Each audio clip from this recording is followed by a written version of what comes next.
Hola, hola, hola, muy pero muy buen día, ¿cómo va? Soy Carlos Sebanes y te doy la bienvenida a este 12º día de camino recorriendo el libro de los Hechos de los Apóstoles. Antes de comenzar con los capítulos que vamos a ver hoy, el 23 y el 24, vamos a hacer un breve resumen de lo visto anteriormente. Vemos que después del tercer viaje misionero de Pablo, regresó a Jerusalén. Y cuando adoraba en el templo, algunos de sus enemigos judíos empezaron a gritarles a los otros adoradores que Pablo era enemigo de la ley y que había contaminado el templo, haciendo entrar gentiles en el lugar santo. Aunque las dos acusaciones eran falsas, la multitud enardeció y empezó a agredir físicamente a Pablo. Llamaron a un comandante romano para calmar los ánimos y éste arrestó a Pablo. Cuando el oficial se dio cuenta de que Pablo era ciudadano romano, trató de protegerlo de los judíos. Y en el capítulo 23 encontramos a Pablo ante el Sanedrín, supremo tribunal religioso de los judíos, donde se encontraban los líderes religiosos que allí querían juzgarlo. Y a partir de ese momento encontraremos a Pablo presentando una defensa de sí mismo y de su ministerio. Como los judíos tenían un plan para matarlo, sería conducido preso a Cesarea para ser juzgado ante Félix. Allí pasaría unos 2 años en la prisión hasta que finalmente apeló y fue enviado a Roma. Durante este relato vamos a ver la mano de Dios actuando en la vida de Pablo. Y no está nada mal recordar que de la misma manera Dios quiere obrar hoy en tu vida y en la mía. Porque es maravilloso saber que en cualquier circunstancia donde nos encontremos, el Señor está obrando. No importa si nuestras vidas son sencillas, rutinarias, no importa. Dios tiene mucho interés en cada uno de nosotros. Para Dios, cada una de nuestras vidas es muy importante. Y Él quiere guiarnos en todo momento, sean cual sea las circunstancias que tengamos que atravesar. Por eso comencemos entonces leyendo los primeros versículos del capítulo 23 del libro de los Hechos. Comienza de la siguiente manera. Pablo miró fijamente al Sanedrín y les dijo: hermanos, yo me he portado con entera buena conciencia ante Dios hasta este día. Pero el sumo sacerdote Ananías mandó a los que le asistían que le golpeasen en la boca. Entonces Pablo le dijo: Dios te golpeará a ti, pared blanqueada. Tú te sientas para juzgarme conforme a la ley y mandas, violando la ley, que me golpeen. Tratemos de imaginarnos a Pablo ante el Sanedrín. Allí estaban reunidos el sumo sacerdote y el concilio. Y Pablo, dice el texto, mirándolos fijamente, comenzó su defensa. De acuerdo a la ley romana, ningún hombre podía ser castigado hasta que la sentencia hubiera sido pronunciada. El simple hecho de que Pablo había sido arrestado y acusado no les daba ningún derecho a aquellos que lo habían arrestado para pegarle. En esos días las leyes romanas otorgaban protección legal a los detenidos, pero aquí vemos que esa ley podía ser desvirtuada, ¿verdad? La justicia dependía del que aplicaba la ley. Y vemos como algunas cosas no han cambiado mucho. Es que lo que necesitamos para vivir en una sociedad más justa de verdad no es tanto un cambio de leyes o de sistemas, sino una transformación auténtica de cada corazón. El sumo sacerdote ordenó que golpearan a Pablo en la boca, pero Pablo continuó hablando de una manera clara y enérgica, lo que demuestra que no les tenía miedo. Habló claro en contra de esa injusticia y llamó al sumo sacerdote hipócrita, advirtiéndole que estaba violando la ley. En el versículo 6 vemos que Pablo, dándose cuenta de que una parte eran saduceos y la otra fariseos, gritó en medio del Sanedrín: hermanos, yo soy fariseo, hijo de fariseos. Por esperar la resurrección de los muertos se me juzga. Al decir él esto, se produjo un altercado entre fariseos y saduceos y la asamblea se dividió. Y vemos aquí cómo Pablo se aprovechó de la discordia que había entre fariseos y saduceos para apoyar su propia defensa. Y la cuestión aquí no era la resurrección del Señor, Simplemente ocurría que los fariseos creían que había resurrección de los muertos y en eso tenían puesta su esperanza, mientras que los saduceos no creían que hubiese resurrección. Y Pablo aprovechó muy hábilmente esta diferencia entre ellos para convertir el juicio en una controversia teológica entre ellos. Cuando los fariseos se enteraron que Pablo había sido un fariseo, salieron en su defensa. Dice el versículo 10 que como el altercado iba creciendo, temió el tribuno que Pablo fuese despedazado por ellos, y mandó a la tropa que bajase, que le arrancase de entre ellos y le llevase al cuartel. Es decir, que Pablo nuevamente se halló en tanto peligro que el comandante romano tuvo que intervenir con sus soldados para salvarle de un Sanedrín que estaba furioso y fuera de control. A la noche siguiente se le apareció el Señor y le dijo: «Ánimo, pues como has dado testimonio de mí en Jerusalén, así debes darlo también en Roma». Es decir, que Dios le iba a dar una ocasión para testificar también en Roma. El Señor estaba utilizando esos medios para llevarlo a Roma. El versículo 12 dice que al amanecer los judíos se confabularon y se comprometieron bajo anatema a no comer ni beber hasta que hubieran matado a Pablo. Eran más de 40 los que se habían comprometido en esta conjuración. Y todos estos hombres se juramentaron asesinarlo.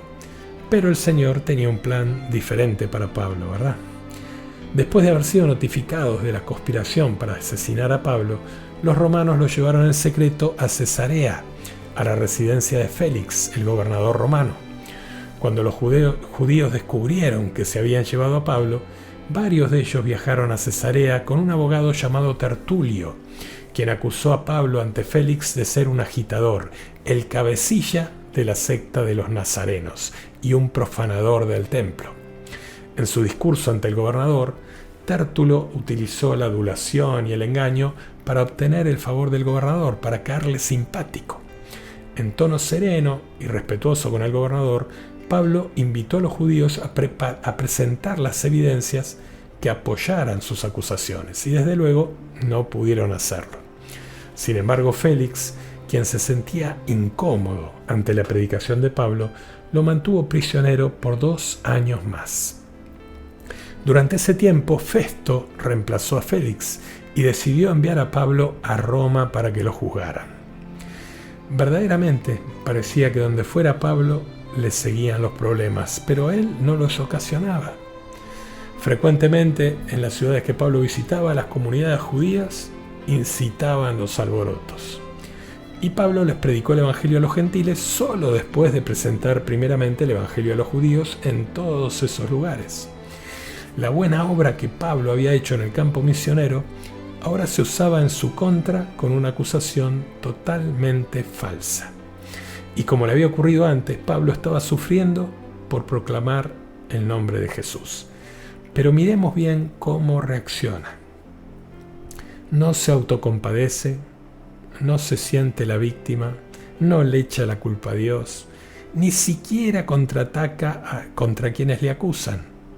Sencillamente afirmó ser inocente, testificó de Jesús y se confió en las manos de Dios. Interesante, ¿no?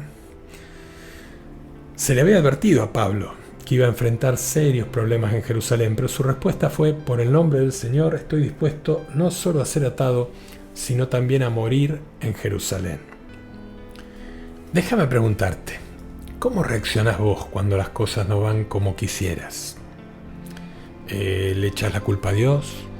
¿Te enojas con todos alrededor? ¿Adoptás la posición de víctima?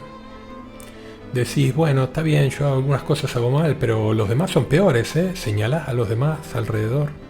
¿Cómo reaccionás cuando las cosas no van como quisieras? La tarea de hoy va a ser leer los capítulos 23 y 24 del libro de los Hechos y escribir el versículo clave, que va a ser el capítulo 23, el versículo 11. A la noche siguiente se le apareció el Señor y le dijo: «Ánimo, pues como has dado testimonio de mí en Jerusalén, así debes darlo también en Roma». Déjame decirte que el Señor también hoy a cada uno de nosotros nos dice: ánimo, Ánimo. Como has testificado hasta ahora, vas a seguir haciéndolo. Como has extendido mi reino hasta ahora, vas a seguir haciéndolo. Y si hasta ahora no lo habías hecho, a partir de ahora vas a hacerlo. ¡Ánimo! Te recomiendo también escribir los versículos que te llamen la atención de estos 2 capítulos y nos despedimos por hoy con una oración. Diciéndole al Señor: Señor, sabemos que vos transformás con tu Espíritu Santo a todos los que confían en ti. Y sabemos que cuando nos entregamos incondicionalmente en tus manos, bendices nuestra vida y la utilizas para extender tu reino aquí en la tierra. Y no hay fuerza en el mundo capaz de impedir que cumplas tu propósito en nosotros. Por eso queremos pedirte que nos ayudes a entender que ser cristiano no garantiza que la vida será siempre color rosa y que todo nos saldrá bien. No. Ayúdanos a permanecer fieles, Señor, pase lo que pase. Y que podamos llevar este maravilloso mensaje aún siendo recipientes de barro.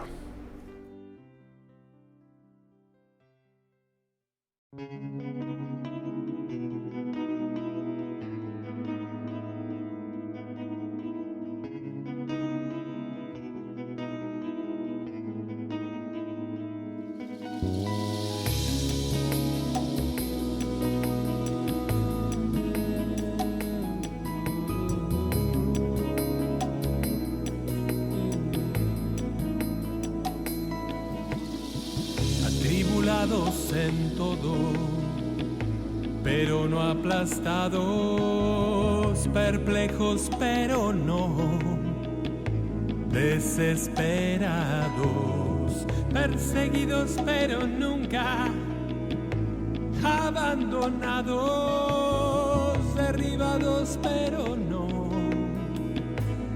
aniquilados.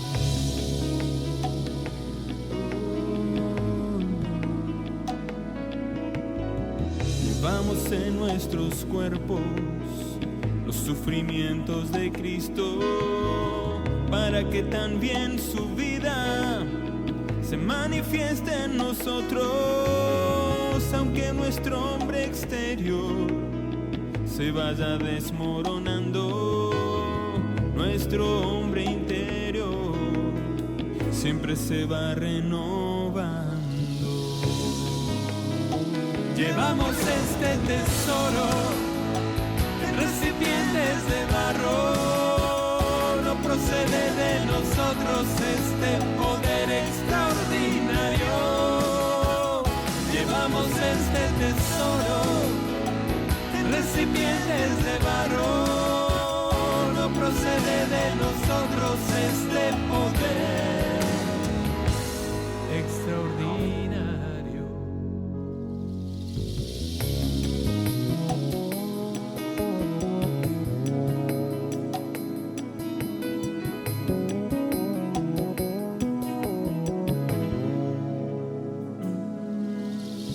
Nuestras tribulaciones son leves y pasajeras, nos preparan un enorme caudal de gloria eterna. Pues no ponemos los ojos solo en las cosas visibles, lo que se ve es transitorio y es eterno lo invisible. Llevamos este tesoro en recipientes de barro, no procede de nosotros este poder extraordinario. Llevamos este tesoro en recipientes de barro, no procede de